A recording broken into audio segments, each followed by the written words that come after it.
say some no kasa de Kwadwo Nkansa Lilwin asan so aka ne ho biemu a je say de oye ya amanfo efa ho ewu ye no what ase Kwadwo Nkansa asan so aka ne ho bi na de okopie mu wo eye adum kumase a je say onam street ni so a o chesika na no e na ye nua ba ma bi nso wa ya agi na ni so a Kwadwo Nkansa je say Captain Traore o wa ho ade mpa enti say ubejimi a Kwadwo Nkansa obebo akwa bi na adwen say sika Kwadwo Nkansa eche a chese ne fans for na omugu eye ka ne ho omo egibi no ono de oya na adwen say okotwi sika no afri eye Kwadwo Nkansa ne sam na dewa Lilwin ebutu no na obusia chese odi o hwe video na eda screen nche ho no be hu say dewa akwai attempt say anka otwi sika na afri Kwadwo Nkansa ne nsam ni de utimi say akwa no ne ho akire no but opekwan ha sasika no weden obenya abusia chese Kwadwo Nkansa nso aye word osomu ana chese pa ono nso eje ye abusia na ye kwakwhwe sede Kwadwo Nkansa Lilwin na etwagu ho any amanfo a omoniema ese ya omo complain ni nyina no yes ye kwakwhwe ni nyina but message say and the first time about this particular platform so ani ye mu na wa subscribe to your channel no say any update bia nso etomu a onso obenya bi atie na wa share ama afofo nso atie bi nti abusu ase ye ba eye Kwadwo Nkansa Lilwin an na kopie mu aye adum kumase a chese o chesika na amanfo nso ayo madwen se sika na Kwadwo Nkansa eche no omba be kwa omba twa finisem a chese Kwadwo Nkansa nso eche se Captain Traore na obe premier no enye bibi kwa ono nso waboa ne ho abusia na mesa obere ye hwe video no how na esitie e wode sa ye wi a ye kan obi anya de be ka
No, baka bezo.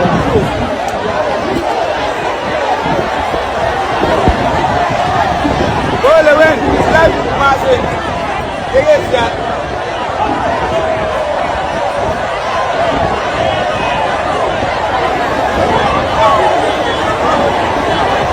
Soldier man, Allah. International soldier man. Allah.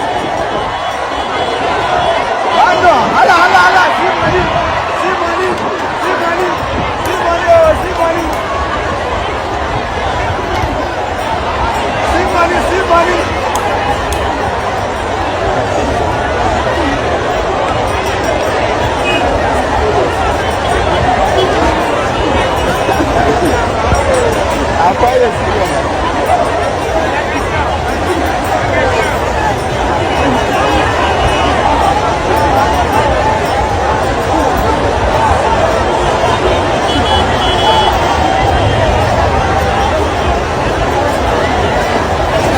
lost in no be na mesra we yentie ensem a wode to bloggers enim concerning the Lilwin the floating you said the end amanato e dey na si mi dey meti yo na say le we aba we say wo chichesika bra na nyame kwa ka chichesika ke sie o to ade wa hai wo to from no kaka na e fa na so ana me wo sister na say me sister no e say e dey na si me ba le radio ma ya no sika na gu atenya o ma hie kwa yi asa sika na nyina akọ na o ton ba yere wa ma sika na gu play na say Lilwin e betwem no na amanfo bu afa so ana ma se sika na so ne ba abu asa ba ile ni nyina o man say ba yere no sika nyina sika do say ana ma fa ba na ma ton de bra e ba bu 20 million e fita na pon nyina no kwase mi do nyame me kwa woni e ba bu kura aso ba de kura sika kura ka ho ni nyina re o ma se sa ene o ba yere nyina ka ho bia na sika mpa no mfa ba yere ni nyina o ba na ba na say no ka no so yam mi kwa nya de kwa na yere bra bi fa aji 1 million wa ba ko to fa o yere na mi dim se mi na me trigger na say wo ko se ka na se le we ka na se no se wo to na ko office ka me ba fa to me chuno e ti mi mu ya za ma kam no ma na kwa se sika no na o betre ko jon kan say do wa kuma pa se eye no kure se e ba ye hu ma hu se o ba yere na se se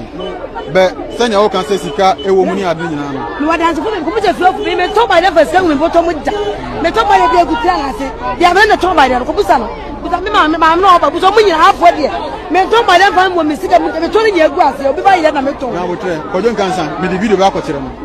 nti obeba be hwe why meje wo number ana so de bo number na if some person contact you or mun contact you number share me dey ai 0552 68 78 66 okay ko jon kan say Lilwin ya ma me kire say wo betwam o kejeti ha sei no watwi o tutu sika ne ade no ko twa for sama ne bayre abubu sika ese ne nyama ase nyina no akronfo awia enti odi e be sere ne number ana odi ato dwam enti na busua de etwagu e wo ho amanfo aye one because sika no amanfo eni bi enti se osped this kase dia na che se ono so wo se opekwan bi a obefa so na che se wa gisika na fi wunsam na ono so wo heden odi akwakwa ne hu na kwanyo kasa so eche se boot for boot oba obeje what you say ohun de wa kwanyo kasa eye den butulu no yes na mame for ya na che se omo complaining say ya se omo ne mani na no kodon kansa efe omo ewo fie after so omo video no yen hwe de oye mame no ewo this mi din fa bi na so mo frɛ me wa sister B amen what eh mi kro mba no so do kunta so do okay eno show video na usu ese adofo twafa onyama so na ene social media because yete ena say yete ye na agine say there be ye ma me de over time because say de ono ma be dinti na obre wo awiem na say na me hu donti dipadama twafa so ase ne ma ne ehu akasa say yakate ani a ho a enye fe enshira company ne mu sempo say no kai wansi dimpo ko ne yenye na etimi hia ma 50% pa be hye wonkran ana nye ya ase nipa bedo upie tero mampanyina pie edwom dipadam beba ebi fa so ebe wiade ne ese bi niema ti uba nye yepe uba nipadam de bedi achi ede aba ana obi aso pese onya wonsem bibi ana wan tu bisa so unya kwa nko etine besere de sibia no ja fache odom ena so mena ko etmere abehia ana ase no man ye pade bone ana atie ebesia ne ne machire ne ebusa ma me na ye de ye ba so a ne interview so a ye fasika bi anka ho owi a waje kasa no akoto ba bi okodi de ho sanko ba na nka ma me o ka fra na oje 1000 ana nipa fa kwa interview asa ga benya be 10,000 da fa ne na so obi anfa hwe amaw wabaje kasa akoto okodi de ho na so ye ntia ne yi mu adwuma ye no ase anipa ni aba ho bebrebe adepa baga na yempe na so be ye bibia se na be ya adwuma no nipa baka san ye kan na mo obi anko esu nyanya meka na abam tie be sero fa che wate ye ma me no muni wa yi no me sere ma me fo me dom me sere me don kra na e ma da makoma so na we interview no kwa ka sel we de woto gano mini no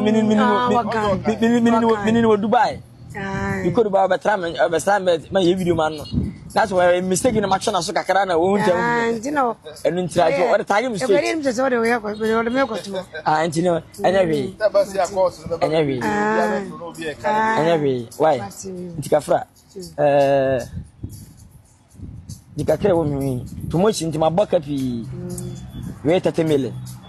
3000 fafa ne man fa kan fa ton ne ma why if you be abi o nya bi